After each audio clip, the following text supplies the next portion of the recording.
Titration curve या pH curve. अच्छा, now titration curve है क्या? इट इज प्लॉट या graph between volume of acid या alkali added versus pH change whenever neutralization reaction is taking place or whenever acid base reaction takes place। तो acid base reaction में pH change किस तरह से होगी, that is titration curve या pH curve। so titration curve actually shows pH change, ठीक है। titration curve shows pH change during acid base reaction, during acid base reaction। अच्छा बेटा, आपको आइडिया है व्हाट इज पीएच मीटर? ऐसा एक device होता है, ठीक है। ये इसकी स्क्रीन है, ये डिवाइस है, ये इसकी स्क्रीन है 7.0 और ये बल्ब है, ये वायर है, वायर के साथ ये बल्ब अटैच है, ठीक है। This is bulb. अच्छा, तो अब इसको लेट्स से हमने इस बल्ब को डिप किया है वाटर में, इस बल्ब को हमने वाटर में डिप किया है, तो पीएच मीटर क्या रीडिंग दे रहा है? 7.0। सर जी जी तो दोबारा बता दें, क्लास डिस्कनेक्ट हो गई। अच्छा अच्छा बेटा, ये जो डिवाइस आपके सामने है ना, इसको बोलते हैं पीएच मीटर।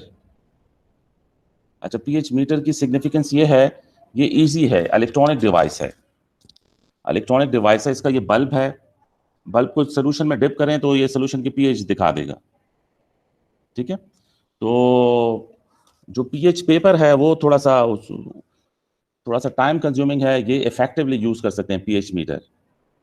तो यूजुअली लैब्स में पीएच मीटर भी हम यूज करते हैं पीएच को मेजर करने के लिए। सिंपल इज दिस, देख लें इस डिवाइस का बल्ब है, बल्ब को सोल्यूशन में प्लेस करेंगे and you will get pH, ठीक है। ये स्क्रीन है, स्क्रीन पे पीएच आ जाएगी, ओके।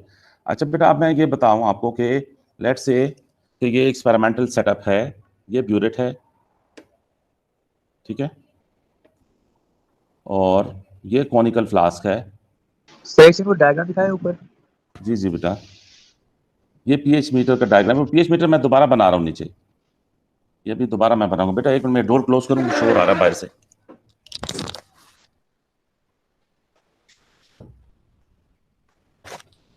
ओके बेटा। अच्छा बेटा, अब हम करने वाले हैं एसिड बेस रिएक्शन और हमने पीएच मॉनिटर करनी है, ठीक है। पर्पस क्या है कि हम पीएच मॉनिटर करें, और किस में पीएच मॉनिटर करें? एसिड बेस रिएक्शन में। लेट्स से मैं इधर ले लेता हूं HCl, यहाँ HCl है और नीचे कॉनिकल फ्लास्क में है एल्कली है, ठीक है। एल्कली है, लेट्स से इसमें NaOH। अच्छा, ये एल्कली है, ओके। और फिर मैं इसमें रख रहा हूं पीएच मीटर, ये है पीएच मीटर। तो पीएच मीटर पे क्या पीएच होगी बेटा स्टार्ट में? 12। हाँ 12 होगी या 13 होगी या 14 होगी, ठीक है। 12 से 14 के दरमियान होगी। NaOH स्ट्रॉन्ग एल्कली है, तो लेट्स से ये पीएच है, पीएच मीटर ये रीडिंग दे रहा, ठीक है।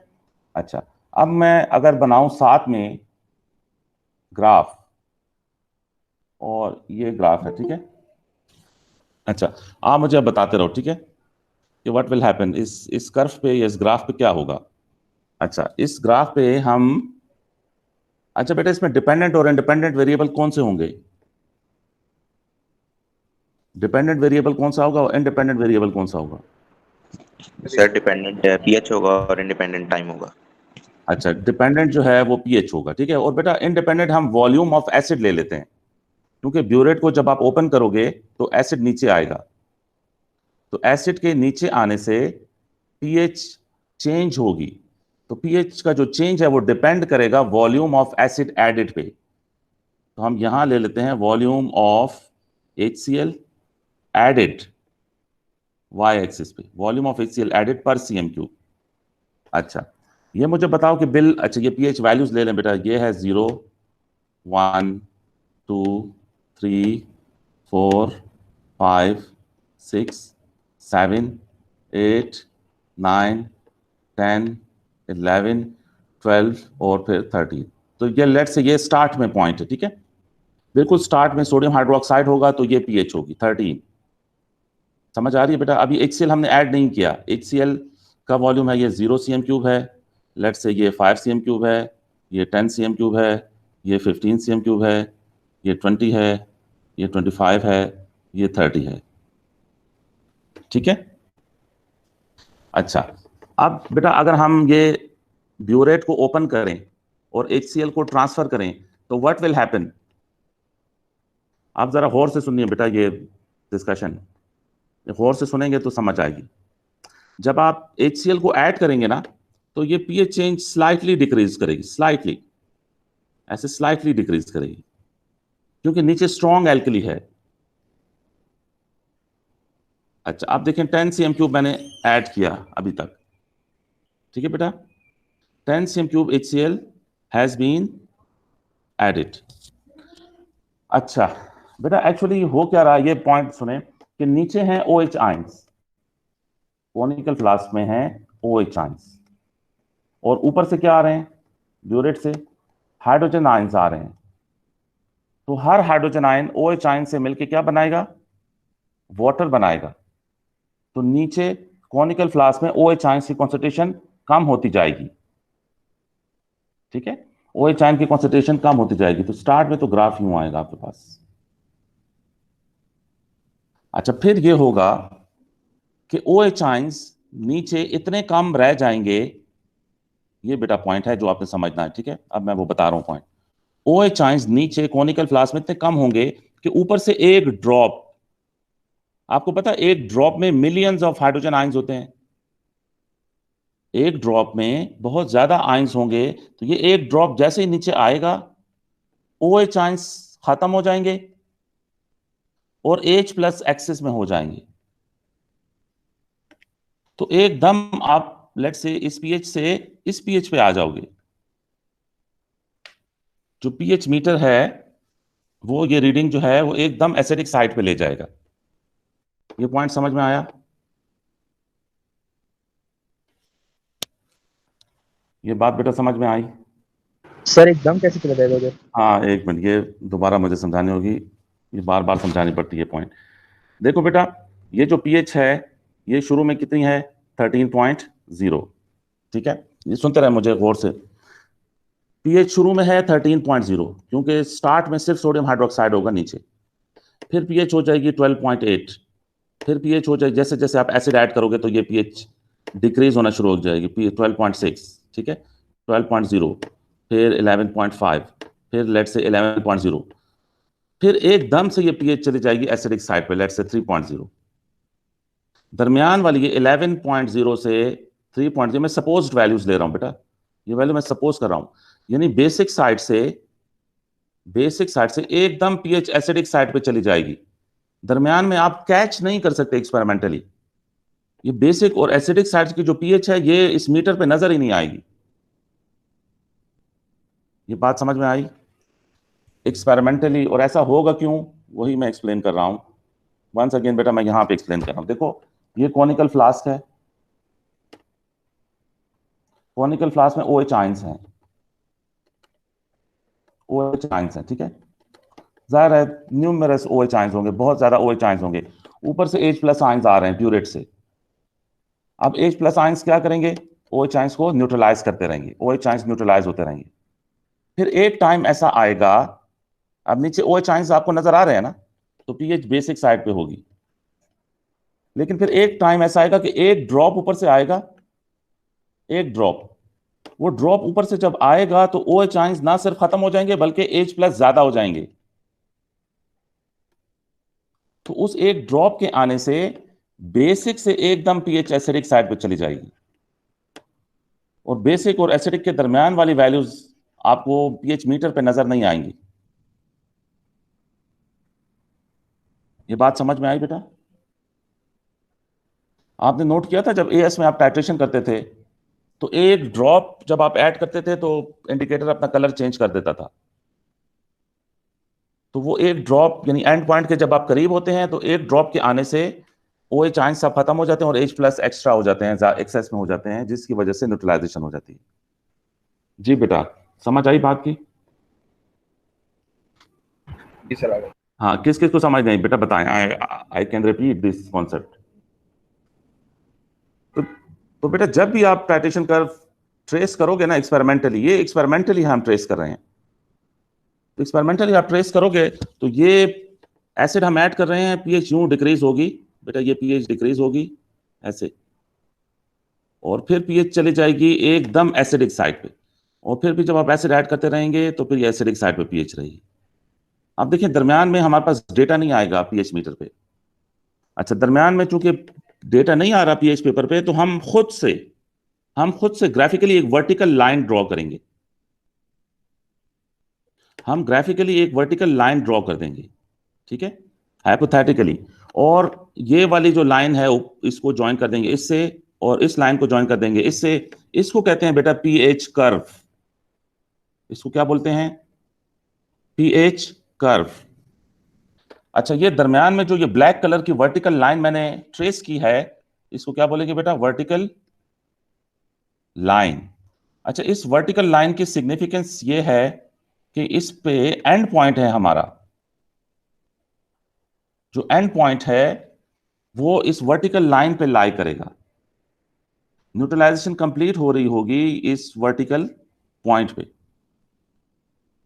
ठीक है। तो ये बेसिकली टाइट्रेशन कर्व होती है। इसके तीन पार्ट्स हैं, एक ये ऊपर वाला पार्ट जो है ये अल्कलाइन साइड का है, जो नीचे वाला पार्ट है वो एसिडिक साइड पे है, और दरमियान में एक वर्टिकल लाइन है। जी बेटा, किसी का कोई क्वेश्चन है? You are allowed to ask question. बेटा ये टाइट्रेशन कर्व आपको ड्रॉ करनी पड़ेगी एग्जाम में, जो डेटा आपको गिवन होगा उससे आपको टाइट्रेशन कर्व ड्रॉ करनी होगी। तो अभी हम डिस्कस करते हैं कि टाइट्रेशन कर्व आपने कैसे ड्रॉ करनी है।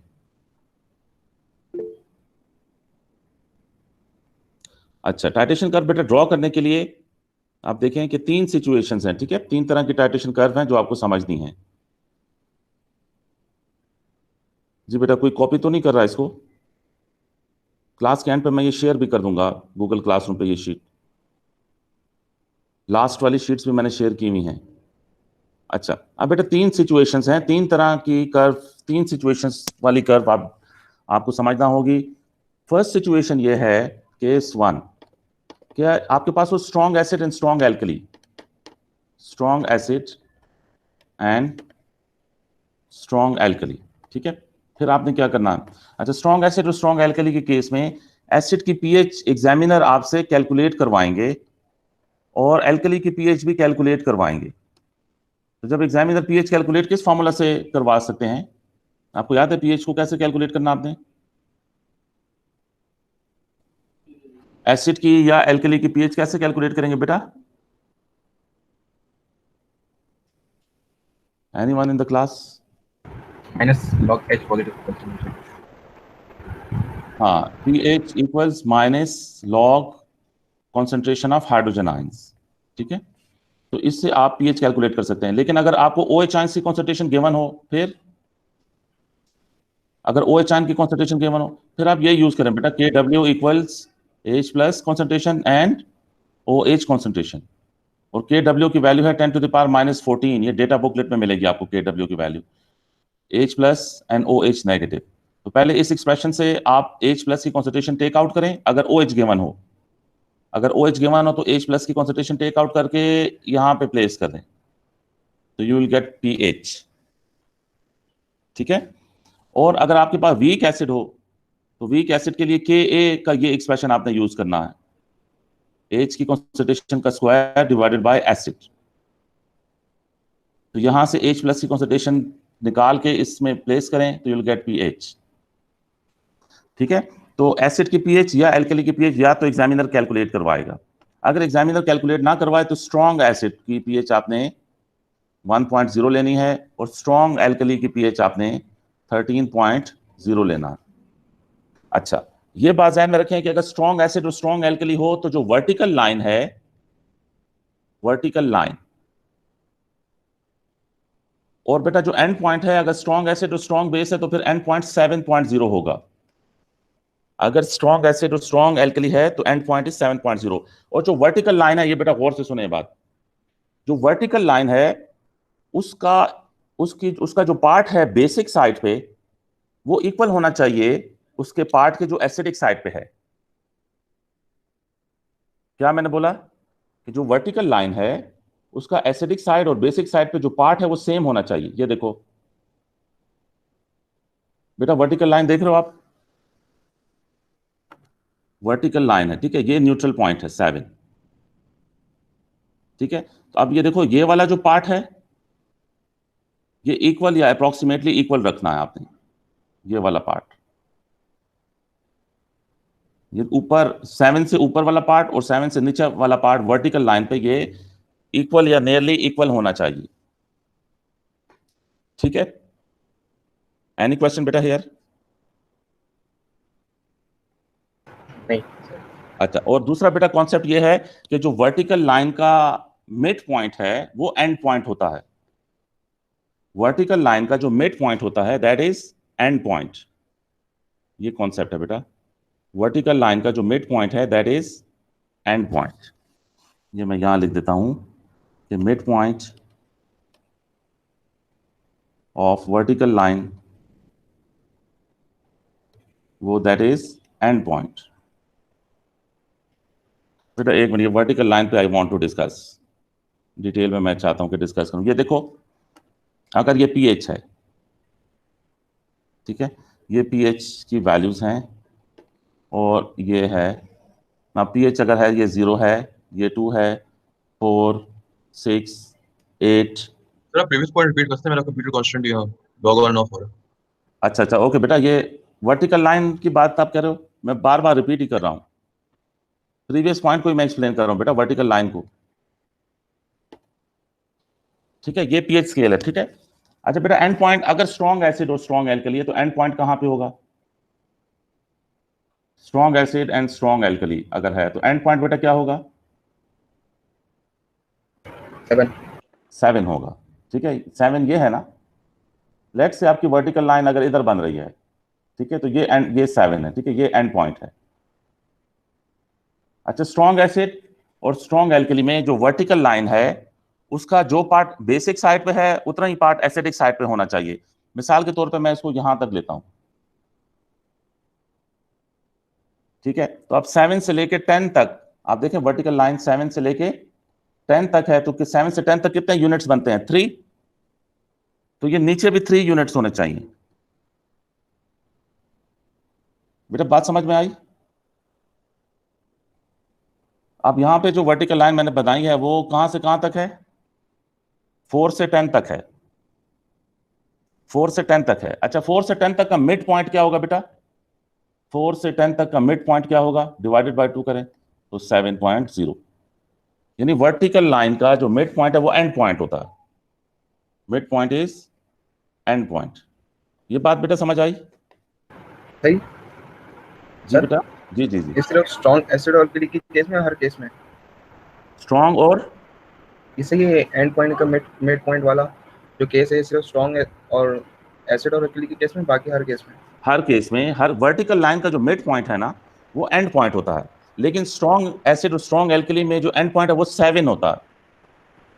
अच्छा सही है सर, 7 होता है, यानी आपने वर्टिकल लाइन ऐसे लेनी है ना कि इसका मिड पॉइंट 7 बने। सही है।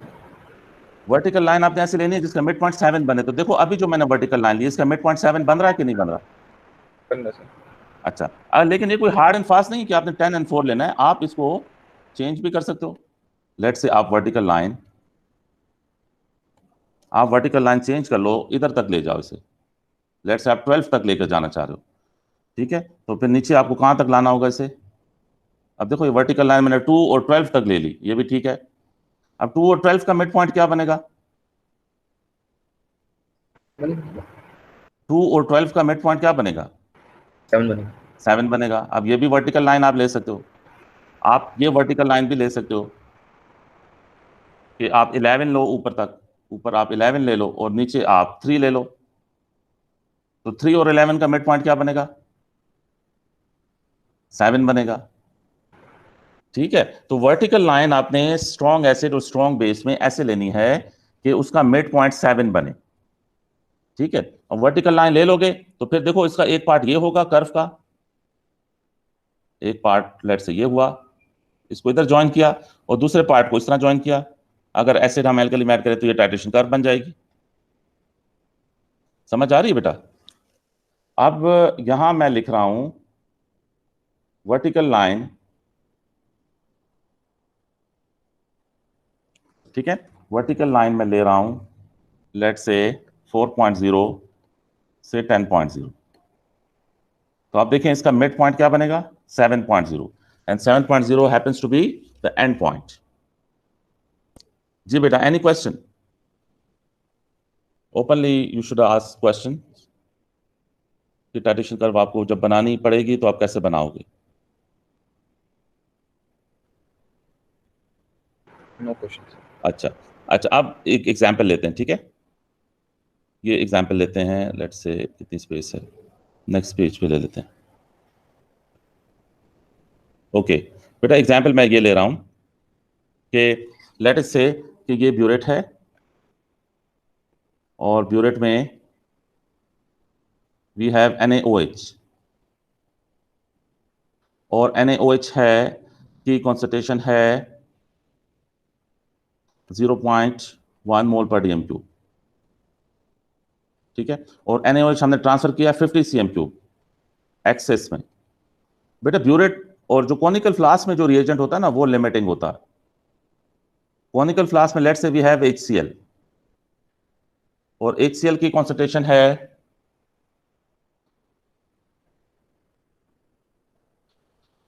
लेट्स से मैं ले रहा हूं 0.2 मोल पर DM3, ठीक है,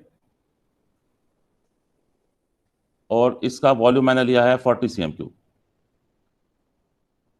बेटा ये NaOH जो है ना ऊपर, ये मैं 0.2 ले रहा हूं और ये जो HCl है इसको मैं 0.1 ले रहा हूं। HCl मैंने लिया 0.1, ठीक है। अच्छा, अब बेटा इसकी टाइट्रेशन कर्व मैंने ट्रेस करनी है, ठीक है। तो टाइट्रेशन कर्व के लिए ये आपको ग्रिड गिवन होगी, ये ग्रिड गिवन होगी, ठीक है। अच्छा, वाई एक्सिस पे आई एम टेकिंग pH और pH की वैल्यूज भी गिवन होगी, 0 है, 1 2 3 4 5 6 7 8 9 10 11 12 13 और फिर 14 होगी। अच्छा, नीचे मैं क्या लिखूं, वॉल्यूम ऑफ किसका वॉल्यूम एडेड,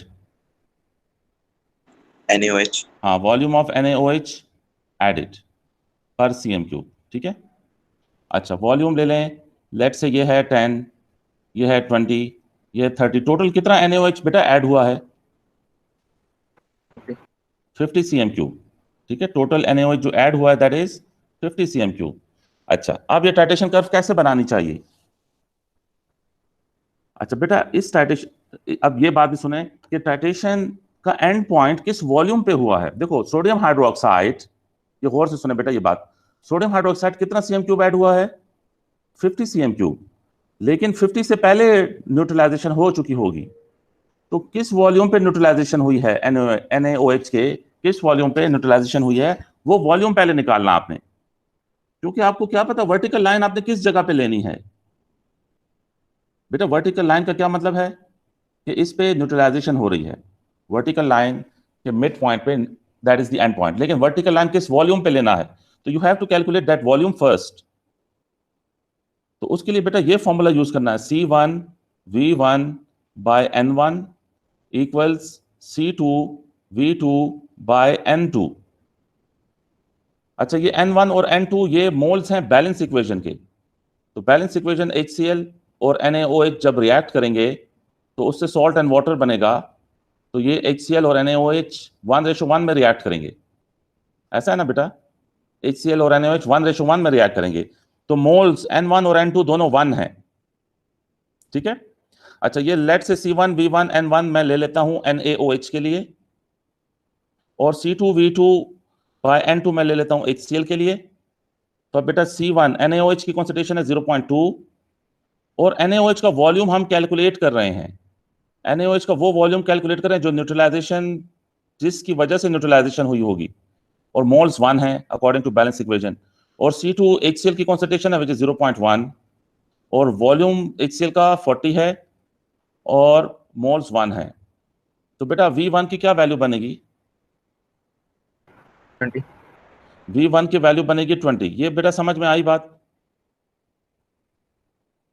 इसका मतलब है कि 20 cm³ NaOH ऐड किया तो न्यूट्रलाइजेशन हो गई।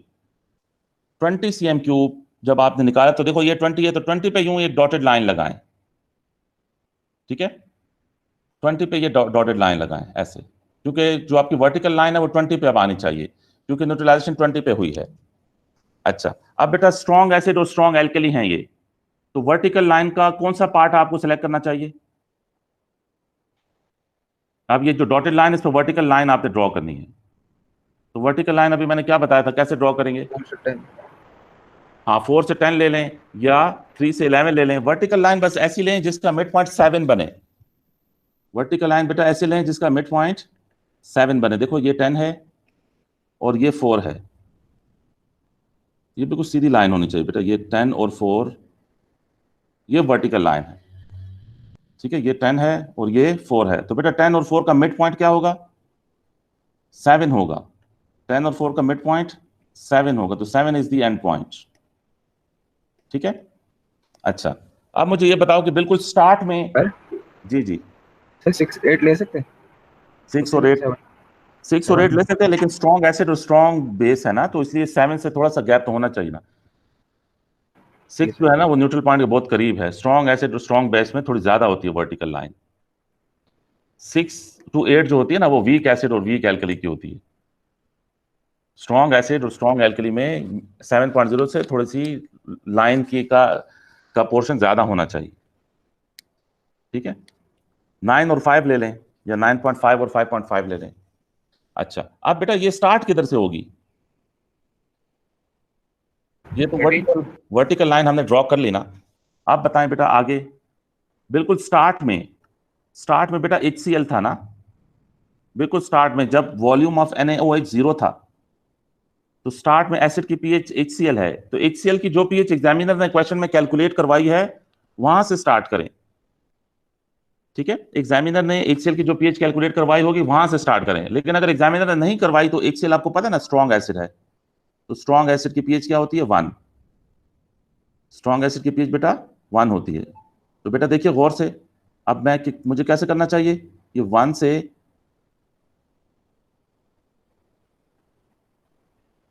मैंने ज्वाइन किया, ठीक है। और बेटा एंड में क्या होगा? NaOH एक्सेस में होगा ना बेटा, NaOH एक्सेस में हो जाएगा ना आखिर में। तो NaOH तो एल्कली है, तो NaOH स्ट्रॉन्ग एल्कली है, तो इसकी पीएच फिर एल्कलाइन साइड पे ले जाएं ये, और ये 50 तक रखें, ठीक है। ये देखें, ये 50 आपने टोटल ऐड किया ना, तो ये जो आपकी कर्व है ये 50 तक जानी चाहिए ऐसे।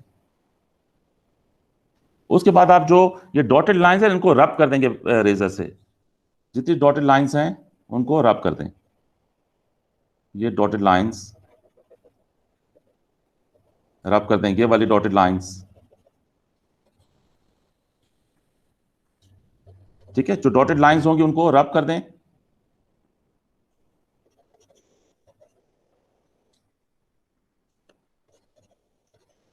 तो चलें इस वक्त तो ये स्क्रीन पे पेन से ये वर्टिकल लाइन है, डॉटेड लाइंस को बेटा आपने रब कर देना। रब कर देंगे तो ये पीएच कर्व है। एनी क्वेश्चन बेटा?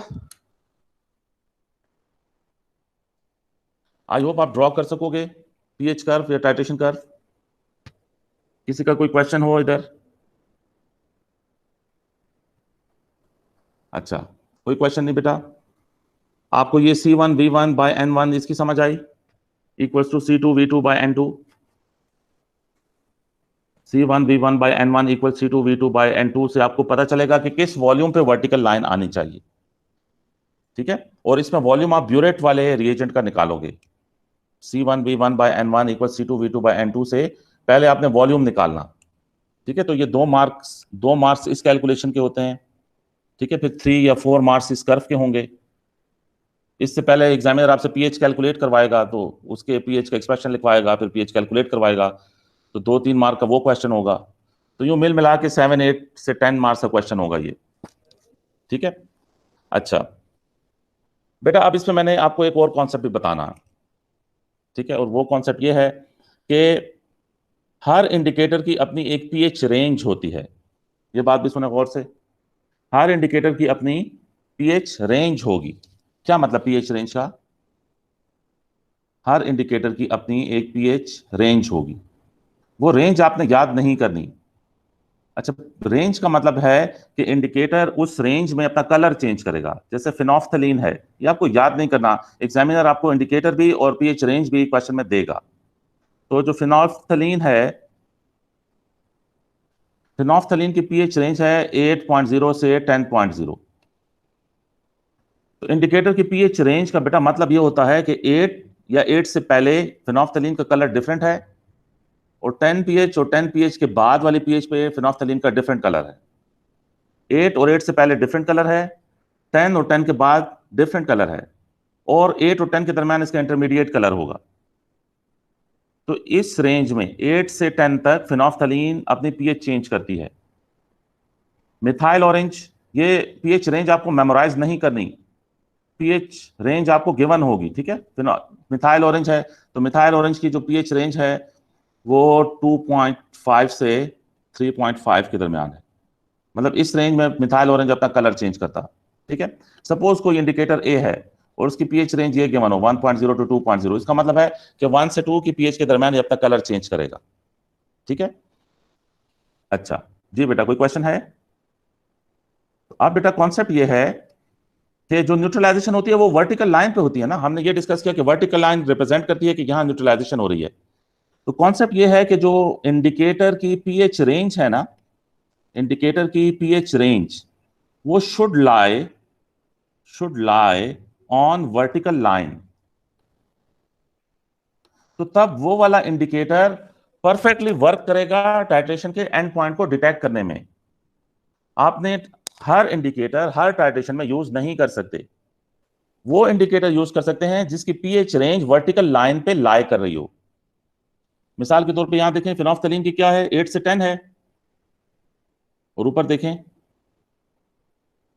ऊपर देखें बेटा, फिनोफ्थलीन कहां आएगा, ये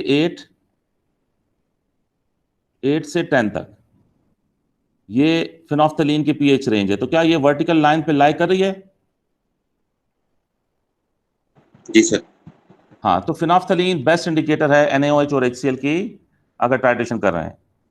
तो बस कॉन्सेप्ट ये, एग्जामिनर आपसे ये पूछेगा कि कौन सा इंडिकेटर बेस्ट है यूज करने में, तो वो इंडिकेटर सेलेक्ट करना है जिसकी पीएच रेंज वर्टिकल लाइन पे लाई कर रही हो। मिथाइल ऑरेंज बेटा, सर मैंने जी जी एक मिनट ये भी देख लें। इंडिकेटर मिथाइल ऑरेंज देखें, उसकी 2.5 से 3.5 मैंने बताई। तो मिथाइल ऑरेंज देखो, उसकी जो पीएच रेंज है वो वर्टिकल लाइन पे लाई नहीं कर रही, तो मिथाइल ऑरेंज अब सुटेबल नहीं है। जी बेटा, आप पूछें, क्वेश्चन था। सर इंडिकेटर की रेंज में याद नहीं नहीं नहीं, इंडिकेटर की रेंज आपको बिल्कुल याद नहीं करनी। एग्जामिनर का क्वेश्चन इस तरह से होगा बेटा, ऐसे क्वेश्चन होगा, ये रेंज आपको गिवन होगी, ठीक है, तो एग्जामिनर कहेगा कि टिक करें इस पे, ऐसे यहां पे आपको बोलेगा एग्जामिनर के प्लेस टिक। ऊपर आपने बनाया होगा ना टाइट्रेशन कर्व, तो ये रेंज आपको गिवन होगी, इस रेंज को आप ऊपर से देखोगे वर्टिकल लाइन में, तो जो रेंज वर्टिकल लाइन पे आ रही है उस पर टिक लगा दोगे, तो यहाँ हमारे पास इस पे टिक आ रहा है। समझ आई बेटा? ये फिनोफ्थलीन को चेक कर लो, ऊपर ऊपर ग्राफ वर्टिकल लाइन फिनोफ्थलीन है, फिर मिथाइल ऑरेंज है, सर। अगर हम ये देखें। वर्टिकल लाइन जी जी, अगर हम 2 से 12 लें तो फिर 2 टिक लगाएंगे हम। 2 से 12 अगर लें, हाँ, इसलिए बेटा देखो, ये जो मैंने आपको वर्टिकल लाइन बताई है ना, ये वाली, मैंने स्ट्रॉन्ग एसिड और स्ट्रॉन्ग एल्कली की वर्टिकल लाइन आपको क्या बताई है, 4 से 10 तक। इसमें ज्यादा वेरिएशन मत लेकर आए, इसमें ज्यादा से ज्यादा वेरिएशन ये कर लें कि 3.5 से 10.5 कर लें, ठीक है, या 3 से 11 कर लें, बस इससे ज्यादा चेंज ना करें इसे। वर्टिकल लाइन को की रेंज को इससे ज्यादा वेरी ना करें स्ट्रॉन्ग एसिड और स्ट्रॉन्ग बेस के केस में, ठीक है। फिर ठीक है आपका choice of indicator absolutely correct आएगा। और बेटा क्वेश्चन समझ आ गई?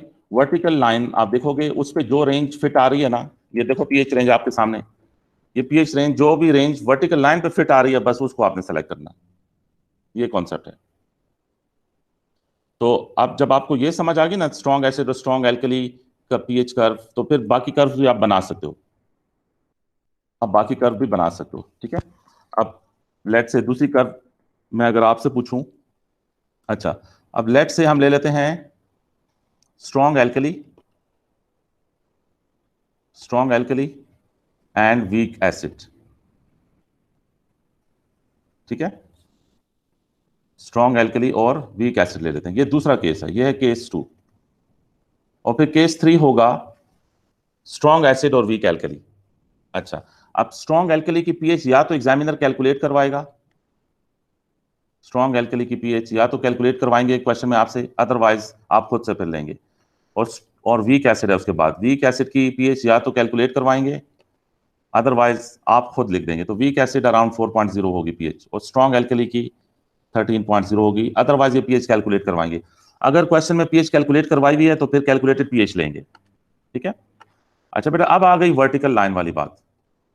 वर्टिकल लाइन, अब बेटा जरा सुने गौर से ये बात। आपको मैंने क्या बताया कि एंड पॉइंट क्या होगा? एंड पॉइंट बेटा क्या बताया था? Mid point of vertical line. Vertical line का जो मिड पॉइंट है दैट इज एंड पॉइंट। अच्छा, 7.0 किसका मिड पॉइंट होगा बेटा? Strong acid strong alkali. हाँ, स्ट्रॉन्ग एसिड और स्ट्रॉन्ग एल्कली का मिड पॉइंट 7 होगा। लेकिन अगर एसिड या एल्कली में कोई एक स्ट्रॉन्ग ना हो, अब इस केस में एल्कली स्ट्रॉन्ग है, तो मिड पॉइंट या एंड पॉइंट वो एल्कलाइन साइड पे होगा। अगर एल्कली स्ट्रॉन्ग है और एसिड वीक है तो मिड पॉइंट एल्कलाइन साइड पे होगा। और अगर एसिड स्ट्रॉन्ग हो एल्कली वीक हो, फिर एसिड की तरफ हो। फिर मिड पॉइंट एसिडिक साइड पे होगा। और अगर दोनों स्ट्रॉन्ग हो, एसिड भी स्ट्रॉन्ग हो एल्कली भी स्ट्रॉन्ग हो, फिर 7.0 होगा। ये बेटा याद रखनी है, ठीक है। अगर एसिड भी स्ट्रॉन्ग है और एल्कली भी स्ट्रॉन्ग है फिर एंड पॉइंट 7 होगा। लेकिन अगर एल्कली स्ट्रॉन्ग है, ठीक है, strong alkali and weak acid है, तो फिर एंड पॉइंट किस साइड पे होगा? एंड पॉइंट बेटा किस साइड पे आपने लेना है? एल्कलाइन साइड पे लेना, एल्कलाइन साइड पे लेना, एक बात। और बेटा जो वर्टिकल लाइन का ज्यादा पोर्शन एल्कलाइन साइड पे होगा। अगर स्ट्रॉन्ग एल्कली है तो वर्टिकल लाइन का ज्यादा पार्ट एल्कलाइन साइड पे होगा। लेकिन अगर स्ट्रॉन्ग एसिड है और वीक एल्कली है, फिर बेटा अब एंड पॉइंट किस तरफ होगा? एसिड एसिडिक साइड पे होगा। आपने दोनों एसिड लिखा जी, सर, आपने strong acid and weak acid लिखा। Strong acid and weak alkali, हाँ ये वीक एल्कली है, ठीक है। अच्छा, अगर एल्कली स्ट्रॉन्ग है तो फिर मेजर पार्ट किस साइड पे होगा बेटा?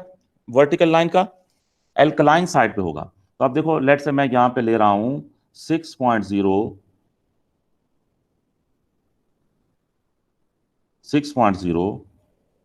टू 11.0। तो वर्टिकल लाइन का ज्यादा पार्ट एल्कली साइड पे है कि नहीं? 6 से लेके 7 तक एसिडिक है और 7 से 11 तक सारा एल्कलाइन है। तो ये वर्टिकल लाइन का ज्यादा पार्ट एल्कलाइन साइड पे क्यों है बेटा? क्योंकि एल्कली स्ट्रॉन्ग है। अब 6 और 11 का मिड पॉइंट क्या बनेगा? 8.5। तो ये एल्कलाइन साइड पे मिड पॉइंट। आप इसको 6.0 से 12.0 भी ले सकते हो, ठीक है। तो 6.0 से 12.0 लें तो फिर मिड पॉइंट क्या होगा? 9.0। तो ये भी एल्कलाइन साइड पे है। समझ आ गई? अच्छा बेटा, ये क्लियर है सबको? ओके, अब एक कर्व ड्रॉ करते हैं, ठीक है। अच्छा, ये बताओ कि ये हम ले रहे हैं ब्यूरेट, और ब्यूरेट में हम ले रहे हैं सोडियम हाइड्रोक्साइड NaOH। अच्छा, NaOH हमने लिया 0.2 मोल पर DM3, और NaOH हमने ट्रांसफर किया 50 cm3, और ये 50 cm3 जाहिर है एक्सिस में हमने ट्रांसफर कर दिया। नीचे जो कॉनिकल फ्लास्क है उसमें हमने लिया वीक एसिड, तो weak acid is ethanoic acid suppose. अब ये वीक एसिड स्ट्रॉन्ग एल्कली है।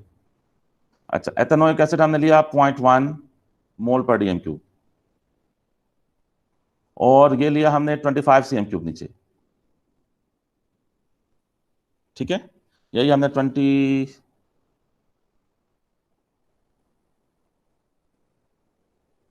हाँ ये 25 cm³ ले लिया, ये 30 cm³ ले लिया। एक मिनट, इसको मैं 30 लूँ क्योंकि कैलकुलेशन करनी है आगे। ये गिवन है आपको सारे डेटा, ये सारा डेटा गिवन है बेटा। और ये है y एक्सिस, ये है x एक्सिस। तो ये pH है y एक्सिस पे, तो pH इज ये 0, फिर 1, फिर 2, फिर 3, फिर 4, 5, 6, 7, 8, 9, 10, 11, 12 और लेट से ये मैं 13 ले लेता हूँ, ठीक है, जगह नहीं है मेरे पास। और बेटा मैं इधर क्या लिखूं, वॉल्यूम, किसका वॉल्यूम ऐड हुआ है, volume of NaOH NaOH added, ठीक है, NaOH ऐड होगा ब्यूरेट से। अच्छा, NaOH एडेड पर cm³। अच्छा बेटा ये वॉल्यूम मैं ले रहा हूँ, लेट से ये है 10 cm³, ये है 20 cm³, ये है 30 cm³, ये 40, ये 50, टोटल 50 cm³ ट्रांसफर हुआ। अच्छा वर्टिकल लाइन को कहाँ होना चाहिए, किस वॉल्यूम पे, 15। हाँ 15 पे। आपको कैसे पता चला बेटा, अब आप ये फॉर्मूला यूज करें, ठीक है, ये एल्कली है NaOH और ये एसिड है, तो आप ये फॉर्मूला यूज करें, C1V1/N1 इक्वल्स C2V2/N2। तो जो ब्यूरेट में रिएजेंट है उसका वॉल्यूम आपने कैलकुलेट करना है। NaOH की कॉन्सेंट्रेशन है 0.2, NaOH का वॉल्यूम कैलकुलेट करें तो NaOH का ये वॉल्यूम आपको वो वॉल्यूम देगा जिस पे न्यूट्रलाइजेशन हुई है। और बेटा इनका 1:1 में रिएक्शन होगा, NaOH और एसिड का 1:1 में रिएक्शन होगा, तो 1 मोल्स दोनों के 1 1 होंगे। फिर कॉन्सेंट्रेशन 0.1 है, फिर वॉल्यूम 30 है और फिर मोल्स 1 है। जी बेटा क्या बन रहा है, V1 30 बन रहा है या 15 बन रहा है, 15। 15 बन रहा है, ओके। तो 15 cm³ लें, तो बेटा 15 cm³ पे आप पहले क्या करेंगे, यूं वर्टिकल लाइन ड्रॉ करेंगे, ठीक है। अच्छा अब वर्टिकल लाइन आपने ड्रॉ की, अब डॉटेड लाइन ड्रॉ करें। अब बेटा वर्टिकल लाइन आपकी कहां से कहां तक होनी चाहिए, ये देखें ऊपर हमने डिसाइड किया है स्ट्रॉन्ग एल्कली, और वर्टिकल लाइन हमने क्या डिसाइड किया है, 6 से 12 तक या 6 से 11 तक, ठीक है। तो 6 इसमें किधर है, ये 6 है, ये डॉटेड लाइंस पर एंड में आप मिटा दें, ठीक है। और 6 से 12 तक या 6 से 11 तक, ये 11 है बेटा, ये 11 है। तो ये वर्टिकल लाइन है आपकी जो कि 15 cm³ पे है, क्योंकि 15 cm³ पे न्यूट्रलाइजेशन हुई है। तो आप देखें क्या वर्टिकल लाइन का मेजॉरिटी पार्ट एल्कलाइन साइड पे है या नहीं, वर्टिकल लाइन का मेजॉरिटी पार्ट एल्कलाइन साइड पे है, ठीक है। उसकी वजह यह है कि एल्कली इस केस में स्ट्रांग थी और एसिड इस केस में वीक है, ये वजह है। आप बेटा क्या करना है, स्टार्ट में पीएच क्या थी, स्टार्ट में पीएच बेटा क्या थी, 4 ले लें। ये जो एसिड है ना, एसिड की पीएच क्या ले लें, 4.0। अदरवाइज एसिड की पीएच कैलकुलेट करवाई होगी, जो अगर कैलकुलेट करवाई है तो कैलकुलेटेड लें, अगर कैलकुलेट नहीं करवाई तो फिर 4 ले लें वीक एसिड की। अच्छा ये पीएच शार्प राइज होगी पहले। अब ये शार्प राइज क्यों है बेटा, ठीक है। हाँ वीक एसिड में स्ट्रॉन्ग एल्कली आ रही है तो ये शार्प राइज है, लेकिन उसके बाद पीएच कांस्टेंट हो जाएगी। ऐसा क्यों है, ये पीएच कांस्टेंट क्यों हो रही है, पीएच कांस्टेंट हो जाएगी और फिर यहाँ पे ज्वाइन करेगी। अब क्वेश्चन ये है कि पीएच कांस्टेंट क्यों हुई, से फर्दर डिसोसिएशन होगा। जी सोचें इस पे, ये पीएच कांस्टेंट क्यों हो गई, दरमियान में ये वाला जो पोर्शन है ये, इस पे पीएच कांस्टेंट हो गई है, ऐसा क्यों है। ये पीएच कांस्टेंट इसलिए हुई कि इधर बफर बनेगा, बफर फिर पीएच को कंट्रोल करेगा। अच्छा बफर क्यों बनेगा बेटा, देखो नीचे कॉनिकल फ्लास्क में क्या पड़ा हुआ, एथेनोइक एसिड, ऊपर से क्या आ रहा है, ऊपर से क्या आ रहा है बेटा, NaOH। अब जब NaOH ऊपर से आएगा और एथेनोइक एसिड से रिएक्ट करेगा तो क्या बनेगा, सोडियम एथेनोएट। अब कॉनिकल फ्लास्क में बेटा क्या बनेगा, एसिड भी होगा, न्यूट्रलाइजेशन से पहले एसिड भी होगा और सॉल्ट भी होगा। तो आपने पढ़ा था ना कि वीक एसिड और उसके सॉल्ट से बफर बनता, वीक एसिड और उसके सॉल्ट से बफर बनता। तो जब स्ट्रॉन्ग एल्कली वीक एसिड में आएगी तो नीचे कुछ टाइम के लिए बफर बनेगा। अब जिस टाइम तक बफर होगा उस टाइम तक ये पीएच कांस्टेंट होगी, उसके बाद न्यूट्रलाइजेशन हो जाएगी तो बफर खत्म हो जाएगा, न्यूट्रलाइजेशन पे आपका एसिड यूज्ड अप हो जाता है तो बफर भी एंड हो जाएगा। बेटा ये बात समझ में आई? जी सर। यहाँ किसी का कोई क्वेश्चन है तो कर सकते हैं। ये बफर दरमियान में बन रहा है न्यूट्रलाइजेशन से पहले, इसलिए पीएच कांस्टेंट रह रही है। और बेटा एंड में फिर एल्कली एक्सिस में होगी, तो एल्कली एक्सिस में होगी तो ये एल्कलाइन साइड पे पीएच ले जाएं और ये 50 cm³ तक आप लेकर जाएं पीएच को। ये टाइट्रेशन कर्व है। रेजर लेके डॉटेड लाइंस को आप मिटा दोगे, डॉटेड लाइन मिटा दो तो बस दिस इज टाइट्रेशन कर्व। तो इस तरह से एग्जाम में आपको ग्रिड मिलेगी और डेटा मिलेगा। ये डेटा जो ब्लैक मार्कर में मैंने लिखा हुआ है, ये डेटा आप यूज करोगे। आप ये पहले कैलकुलेशन करोगे, ये 2 मार्क्स की कैलकुलेशन होगी, उसके बाद ये 3 मार्क्स की कर्व होगी। बेटा चॉइस ऑफ इंडिकेटर में क्या करना है, आपको इंडिकेटर दिए होंगे और उनकी पीएच रेंज गिवन होगी। फॉर एग्जांपल ये आपको गिवन है, एग्जामिनर अगर यूं दे आपको कि ये इंडिकेटर हैं, इंडिकेटर ए बी सी, और इनकी रेंज गिवन हो, पीएच रेंज, तो ए की रेंज है 2.0 से 4.0, बी की रेंज है 4.0 से 6.0, सी की रेंज है 9.0 से 10.0। तो कौन सा इंडिकेटर बेटा यूज होना चाहिए ऊपर वाली कर्व के लिए? सी। ये देख लें, ये टाइट्रेशन कर्व है और नीचे ये आपको पीएच रेंज दियोगे 3 इंडिकेटर्स की। तो अब इसमें देखिए कौन सा वर्टिकल लाइन पे लाई कर रहा है। एक मिनट, मैं इसको छोटा कर दूं स्क्रीन को। अब देखें कौन सा इंडिकेटर बेस्ट है। ये वाला इंडिकेटर बेस्ट है, ठीक है, क्योंकि 9 to 10 जो है ना वो वर्टिकल लाइन पे लाई कर रहा है। ये 9 और ये 10, ये आपका इंडिकेटर है जो कि वर्टिकल लाइन पे लाई कर रहा है। तो ये बेस्ट इंडिकेटर, ये वाला यूज नहीं करना, ये वाला यूज नहीं करना, क्योंकि ये वर्टिकल लाइन पे नहीं आ रहे पहले दो, ए और बी। ठीक है बेटा, so that is what we have for today. आज हमने सीखा कि हम टाइट्रेशन कर्व कैसे ड्रॉ करेंगे।